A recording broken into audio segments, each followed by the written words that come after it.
Hello everyone, my name is Yashin Jogya. I study in grade 10 in Mayor Private School, Abu Dhabi. And today I'm going to show you a project I've built for the Global Sustainability Awards. So this is a flame reflector. This is a prototype of the flame reflector that scientists have built in the situation of a rocket launch. So what a flame reflector does is that let's assume these are the engines of the rocket. The gases that flow out are actually moved across this flame reflector so that they can be passed through a channel way. Now these silver things over here are actually the membrane module that I've built. What this does is that it provides the aerodynamic structure so that the gases can pass through easily without any stoppage. Now let us drive through what the membrane module actually is inside. Membrane technology is a fast-paced developing idea that is in use in several industries. It works just like a semi-permeable membrane in which wanted materials that we want to obtain pass through the module while the ones that are unwanted are left behind. This is in the case of a dead-end membrane. A tubular module, the unwanted substances goes through the tube and moves away with it, while the materials we want to obtain are selected and passed from all sides of the cylinders and collected. Now let me show you what the practical of the membrane actually looks like. So here I have a straight edge, a clean glass and a glass filled with some impurities and water.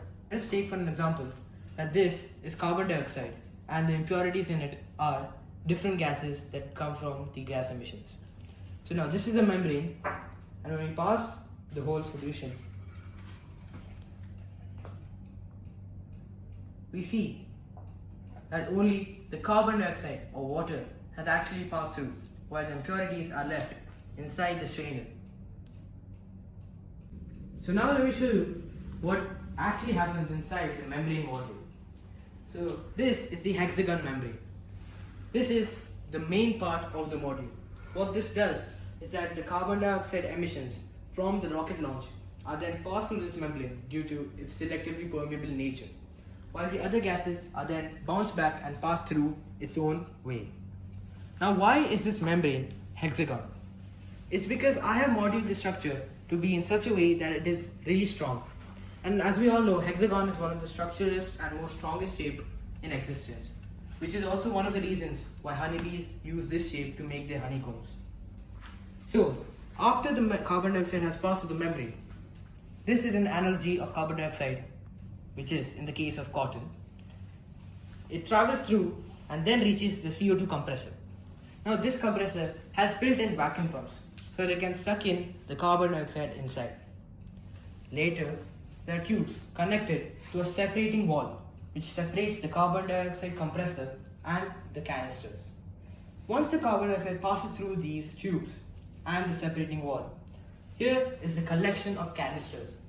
Now these canisters are 3 times normal fire extinguisher capacity. So even if we build 10 of them, we have 30 times the capacity of one fire extinguisher. Now let us go through the molecular size of what actually happens in the membrane. This is the molecular size. There are small spores that let in carbon dioxide but not other gases. What this is actually a 3D printed model that I have designed in Blender. This is now the comparison of what actually happens in the molecular size of this hexagon membrane.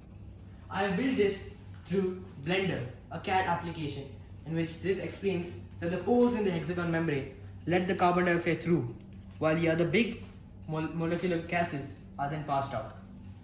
Now, let me talk about the calculations of the flow rate of carbon dioxide through this membrane. This membrane is about 0.02 meters thick, but it is layered. The membrane is actually made of a polyamide, including zeolites and amines that help in the structural efficiency of the model. I had to choose a compressor that would be efficient but portable as well.